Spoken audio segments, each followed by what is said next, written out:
Hello all and welcome back to episode 15 of my hardcore Minecraft series with your host, me, Lark. I need to repair my bow because, well, I don't need mending, because only has 6 durability left. And so I was just like, I need punch. I could easily just combine it with another bow temporarily and get exactly what I needed, just to repair it. But I think that since this is the first bow in this world, that maybe I don't repair it. Maybe I just retire it, put it somewhere, because I do have that special pair of 0 durability boots, I believe. And so what other thing to do with it than to put it in a special spot and remember it forever. So maybe we'll do something like that later in the episode. I really don't know what we're gonna do. Besides, I need to collect a bunch of resources because I was trying to work on building an upgrade to my mob farm. And so I have everything laid out for it. I just need to put in an item collection system and a new collection system. So that's definitely priority. But outside of that, I also need to build a jungle tree farm because I need jungle wood in kind of my rough design for my nether tunnels, which I'd like to do that as well. But if I'm going to be building a jungle tree farm, I might as well just make a universal tree farm, or at least a fast tree farm, so I can get at least multiple woods besides spruce, because I have the giant spruce tree farm, which you probably didn't see me build, because I did that during a Twitch livestream, as well as expanding the mob farm during a Twitch livestream. Good point to check me out on Twitch, twitch.tv/larktobird, every Saturday, where we do some hardcore Minecraft grindage. Anyway, so I also need to get a bow. There we go. I was like, I do have string. Bow. 3.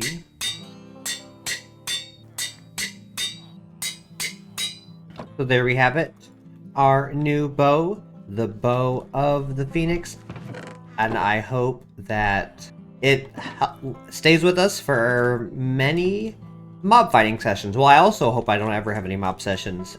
Anyway, let's get to grinding.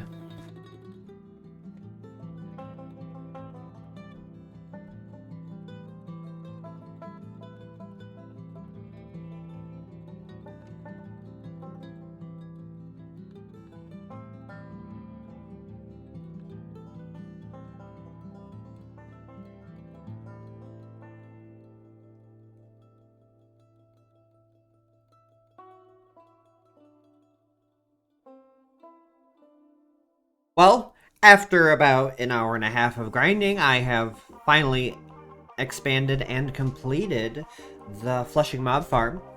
And I have to say, it is quite ugly, if I say so myself.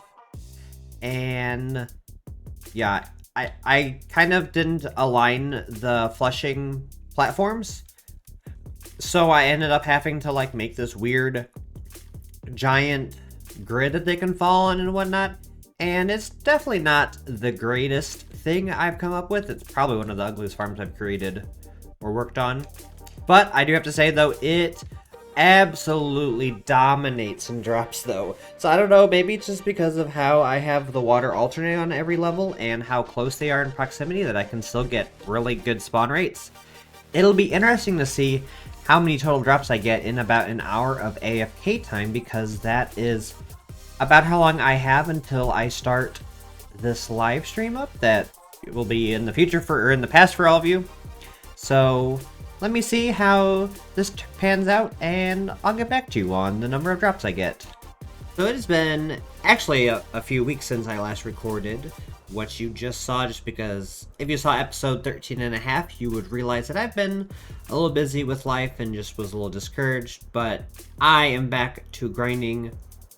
And so one thing, I was watching the replay or the footage that I recorded, and I realized that I never came in to show you the drops that we got from this after it was like an hour and a half AFKing, and so we got quite a bit of drops, actually. So what we got?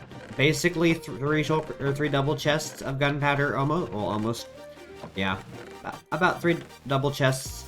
Got ample bones and everything like that. Got a lot of string. And everything else that we burn, we don't need rotten flesh or any of the other witch drops as well. We got quite a bit from there. But another thing that I didn't show you that we've done since that last piece was I worked on 2 other things. And that is I built a tree farm. And I also started on our nether hub and started on another tunnel. So let's go check those both out right now. So the tree farm that I built is Il Mango's universal tree farm. I think it might actually be the fast type tree farm. As you can see, I've just ran into a lot of birch through it. And I don't really think I need to explain what it does. You can plant different trees here. You can either plant birch, oak, acacia, or technically jungle. I don't know why I double birch. And so of these 3 types, you get a good amount of saplings in return, but jungle, you don't really get a large return.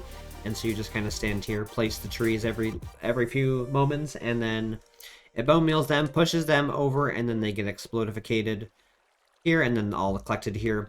And so this is actually next to Il Mango's. It's a tall spruce tree farm. I'm not gonna remember the name of it. And it does eat through a lot of bone meal, so with the new upgrade to our mob farm, we're gonna have a lot of drops. And this got me all of the jungle wood I needed, well, or hopefully I'll need, for our nether tunnel. But I did not build the nether tunnel that needs the jungle. I built the ocean tunnel, so let's go over there. And just like that, with the magic of editing and some off-recording flying, we are here at the Nether Hub. So if you watched episode 13 and a half, which was kind of just me chatting with y'all and working on this floor, you can see that it is a unique floor pattern, and I have no idea what I'm gonna do for the walls or for the actual ceiling yet, especially when I have to get rid of the shulker farm. But this is the pattern that I chose for our nether hub, or our nether tunnel. So this is the Southern Ocean nether tunnel. And the major blocks here, so the ones right above my head for the wall, actually I can just point it here. These blocks are actually in the pattern, or in the floor pattern itself. So you can see we have the stripped warp stem, we have nether bricks, which are a little hard to see. We have endstone bricks, and then we also have the stripped jungle logs. And so those are kind of the main themes of the tunnels, and they're going to be using a similar design. Like these trapdoors will be matching each of the colors, the stairs and the slabs used will be also matching those color schemes. And so this actually has a ceiling that's all the way completed, all the way down to 360 from 0, and I was just like, I want to expand the tunnels as I go, so it's just easier if I just start with a shorter distance, and then as I need to go farther and farther out, if I have farms or builds that go out to a lot farther distance, then I can just easily expand the tunnel. And yeah, so I have a lot of resources to gather because, like, I mean, I need endstone, and what goes with endstone? Prismarine, or not prismarine. Purper! There we go, I figured it out eventually. And so in order for me to do that, I'm going to have to destroy an end city, so I'll probably do that on a live stream on this coming Saturday. And then with the jungle, I'll need jungle, and this is going to be stones, and so I need to go make sure I have enough of the mossy stones I'm going to use, andesite, mossy cobble, stone, mossy stone bricks, etc, etc. And then for the nether brick, this is actually going to be more red themed than anything, so I'm going to have to make nether bricks, red nether bricks, and I think I'm going to use netherrack because it's kind of like the third compartment, the third I don't know, the third part, I guess, I don't know what that's the word I'm looking for, to this. And I have a lot of gathering to do, and that's not something that I'm just gonna like do into like a flip of the scene, I would like to spend some time chatting with y'all in the live stream as I work on this.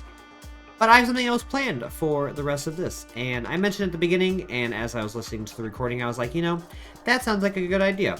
So let us make a room that we can place some of our retired tools at, or some of our unique items at, and why not do that in the pyramid, so we can just separate the farms from the pyramid and have multiple purposes for the pyramid. So let's go. So I quickly came back to... I think we need a name for this. I would love if someone can name our jungle or name this kingdom. And so I was just like, I looked around briefly and I was like, where could we put these? And so we got our 2, 4, 6, 8 guardians here that are protecting us in this world. And I was like, well, I haven't done anything down here. And rather than like putting it right over the floor, I could put something up here, so then we'd have a little cool area. And so, are you a top slab? No, you're actual stone bricks. Okay. So I need to keep this area slabs, and I'm actually going to turn off my beacon rendering. And I am going to randomize these blocks in. So for those who are not familiar with, I use a set of mods. They are made by Masadi, and so he's a really good modder, and most notably known for Lightmatica, which I am not using, and so I'm just going to kind of freehand these blocks in just to give us a uniqueness. I probably should have been counting, so let's see, there's what, 4? 1, 2, 3, no. 1, 2, 3, okay. 1, 2, 3.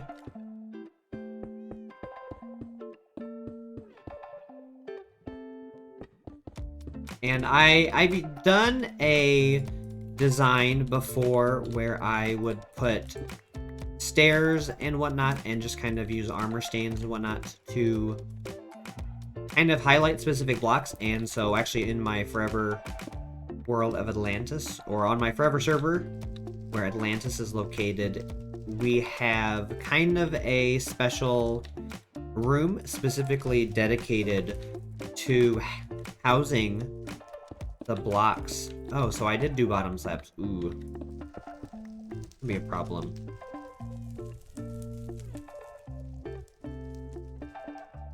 Let's see here.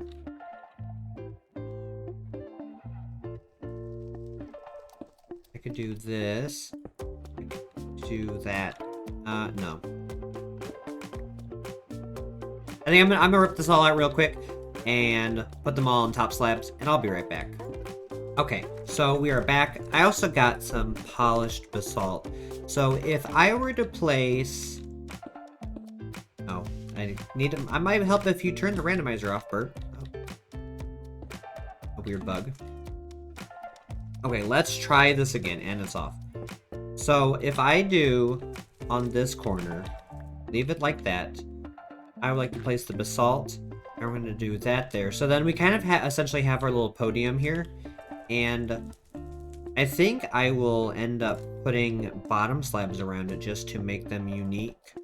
And let's place these signs here, and you might be like, well, why isn't there a sign GUI? That's another thing that Tweakaroo does, apart from randomizing. I can turn on gamma override and whatnot, but you can turn off some things like the beacon rendering and the sign GUI. So if you need to place a bunch of slabs, it's great in that sense.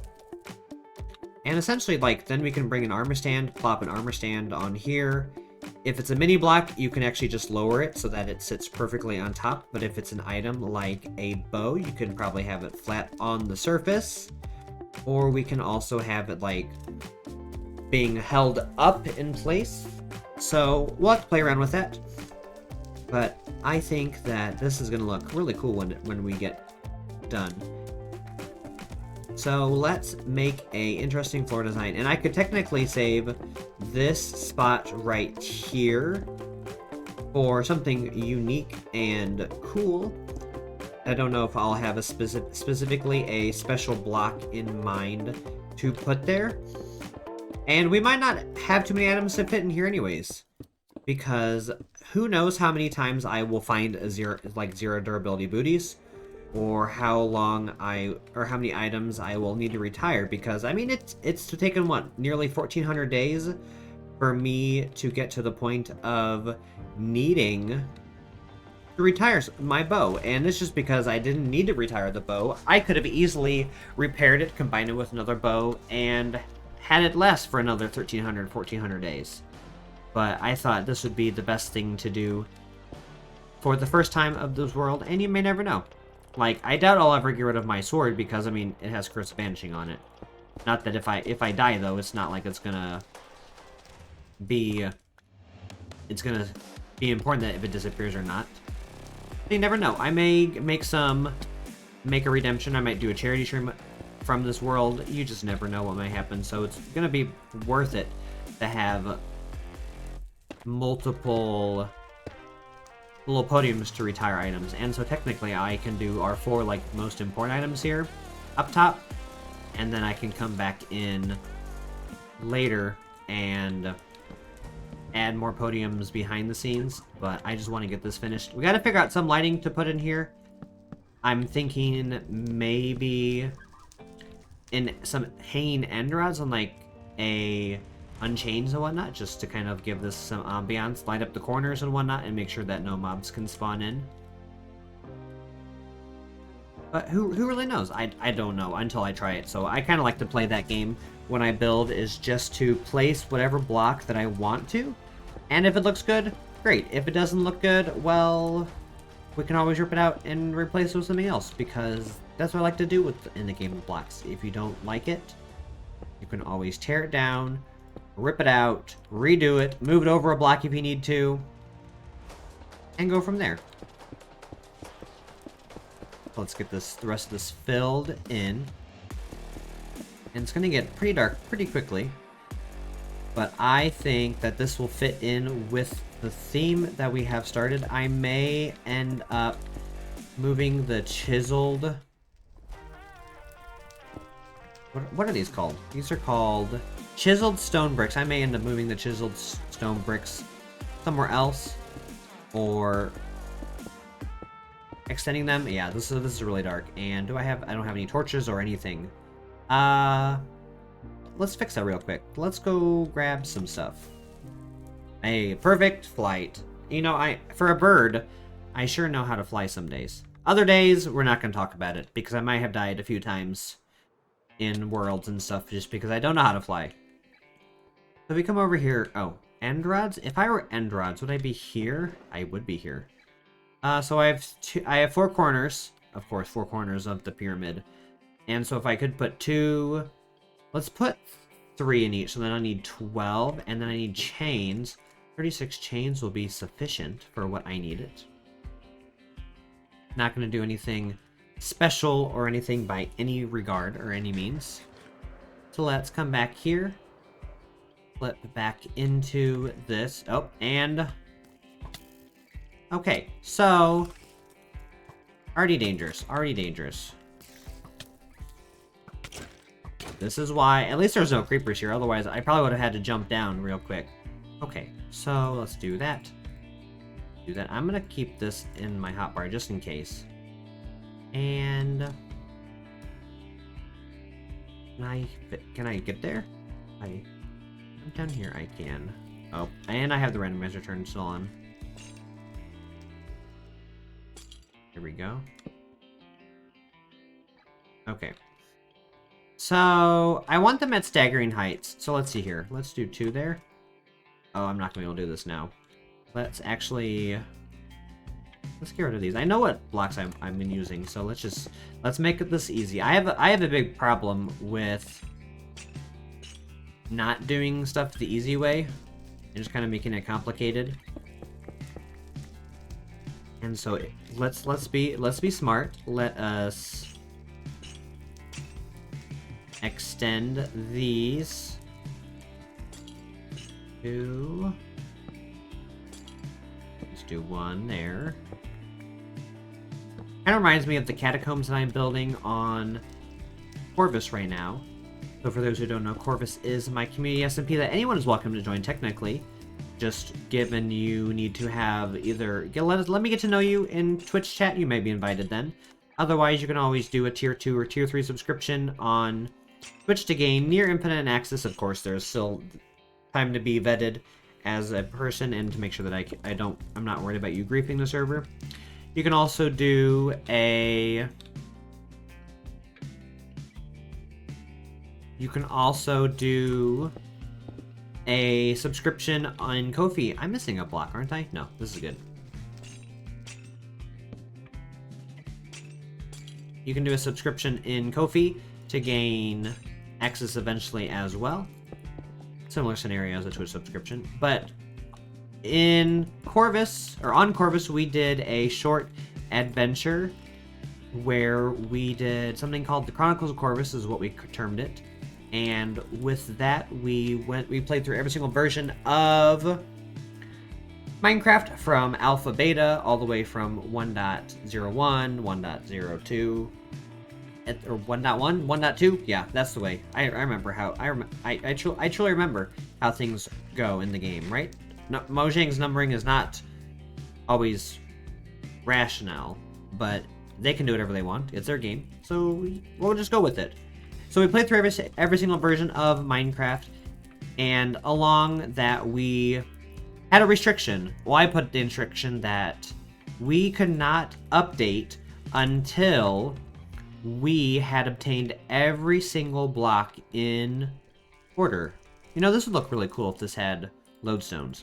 Or we couldn't update to the next version of the game until we collected every single block that was obtainable in that version. And I say obtainable because diamonds and coal and stuff like that were technically available pretty early on in alpha beta, but Silk Touch did not exist.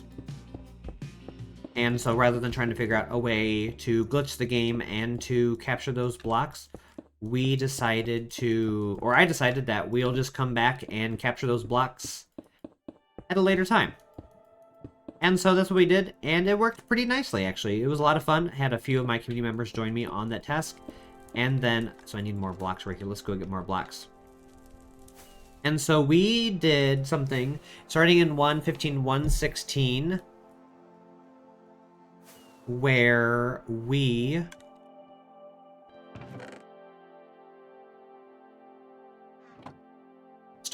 we needed some way to store all the items. So up until that point, we had been just storing everything in chests outside with a sign on them that said Alpha 1.0 something something something something. I don't know all the numbers.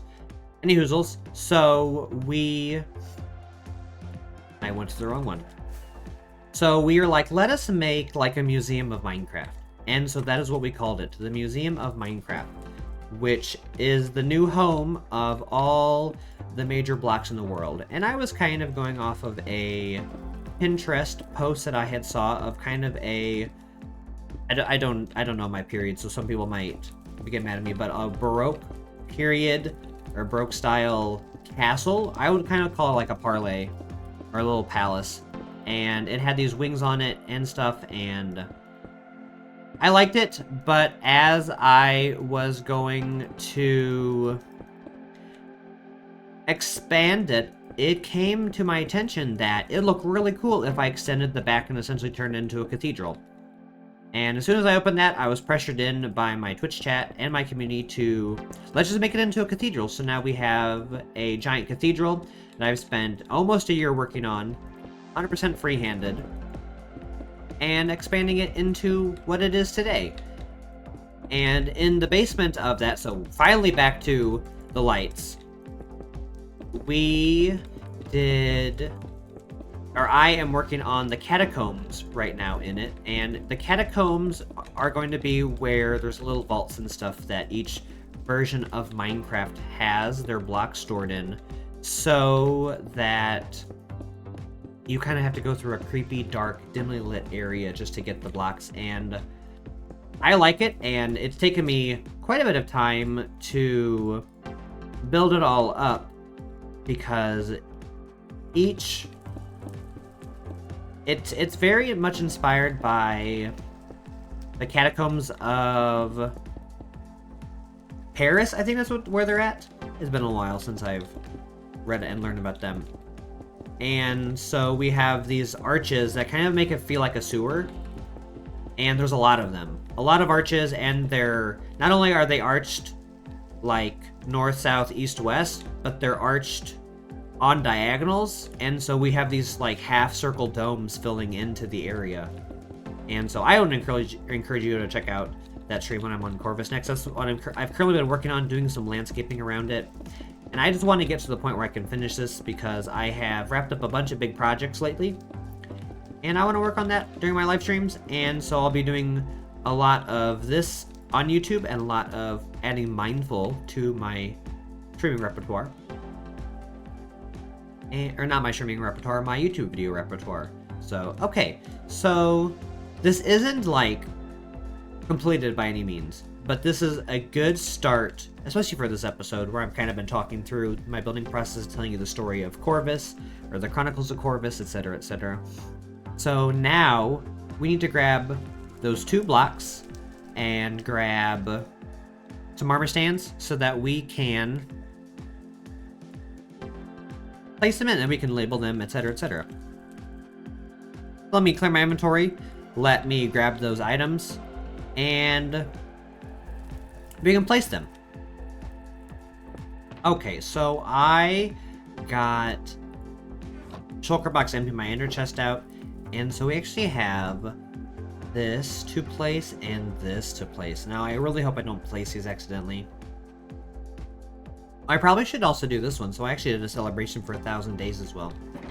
I think that's a good idea. Oh, I need to grab another armor stain real quick. Luckily, I have a box right here. Kind of blends right in. Okay, so let's facing north. Let us do this right now. So I'm actually using the armor stain companion mod right now, and you know it's pretty decent. I have no real complaints about it, and it's really helped me get some of these, do a little bit of finessing and whatnot with some of these. So do we think we want it facing... Let me swap you with the head real quick, and nope. Is it pose? Utility? So swap the main hand with the head. Okay, yeah, actually that's kind of what I wanted to do. So let us get it, slide it this way a little bit. So that's the position. And this is the one cool thing with this is that, oh yeah, gravity. Gravity, no. Position. And let's do that. And it allows you to like actively change it and whatnot without needing to keep opening and closing the book. And I really like it. I have no real problems with it. So let's hide the stand. Then I need to go... No.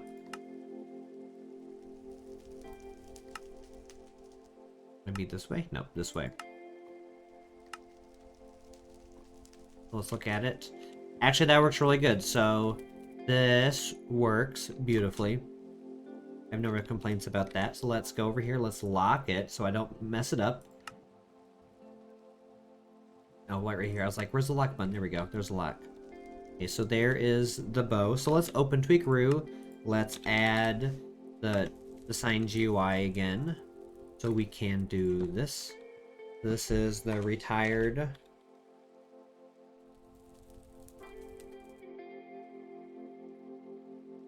bow. So we can do that. And so let's put over here, we can do the 1,000-day book. So let's show our arms. And I'm not going to lock this one because I want to be able to take it out of its hand. So I actually need to leave it in the hand. So I would need to open it. I need to put the book upward, essentially. So we can do that, though. We can no to gravity. We can pose the hand. No. We can rotate the hand. And so we'll do 15 degrees into the right arm. I never remember which way this is. There we go. And so if I pose the arm, every time we place items in there, it will always be posed like this. So let's go up one more. Nope, wrong way. Okay, sweet. And so then we need to move it. Move this. So people who can do this like all the time, or who do this all the time, you are all truly amazing people, because I always struggle trying to remember which direction is which. That'd be perfect. No, so I need to go. I'm looking at pixels right now. So let's see here. We got 1, 2, 3, 4. We got 1. So I need to go that way 3 more blocks to really get this centered. There we go. And so let's go down. Down. Oh, so it's not even centered. Let's go this way. And then let's go, it's the opposite. Nope.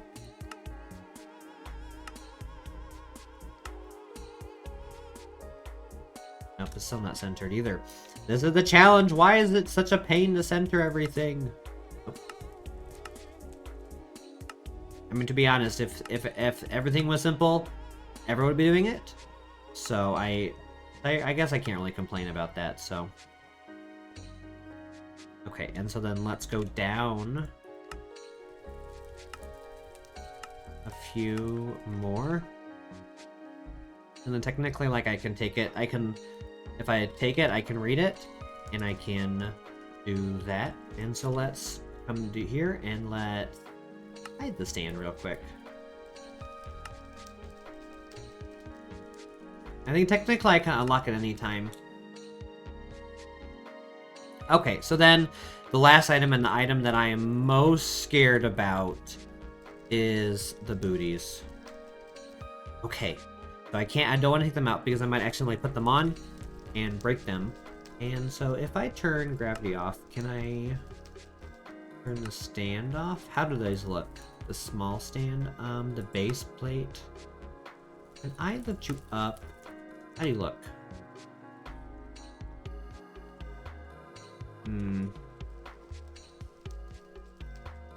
I wish I could put those in his hand, but it probably won't let me place them in his hand unless I put it somewhere else. So let's see here. If I wonder if I just like moved the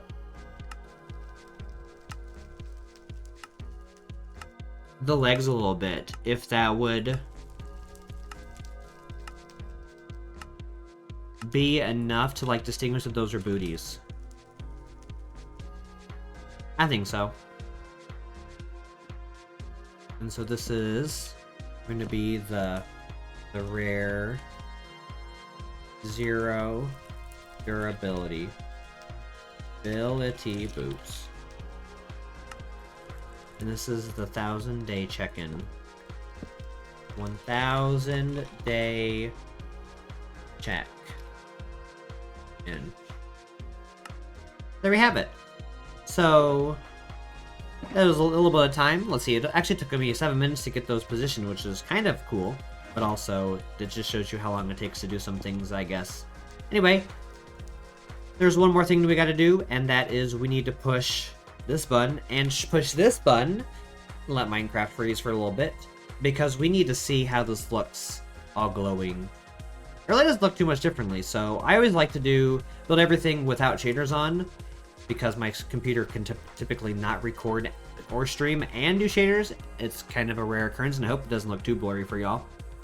Because I like to do what I call the shader test. So typically, if something looks good in vanilla Minecraft, and then you can turn shaders on and it looks even better, that means it's past shader test. Because sometimes shaders really expose some flaws and whatnot, like shadows and whatnot, that you need to be considering if you're building with shaders. But if I build with vanilla, having them look fantastically with shaders on is just the cherry on top, as we like to say. Anyways, I hope you enjoyed this episode. I hope to catch you in the next episode or on one of our live streams coming up. And until then, I hope you all have a fantastic time zone. Make sure to like, subscribe, follow if you aren't already. Follow me on Twitch. And all the other social medias. Join the Discord if you aren't already part of it. Linked below. And I'll see you next time. Bye!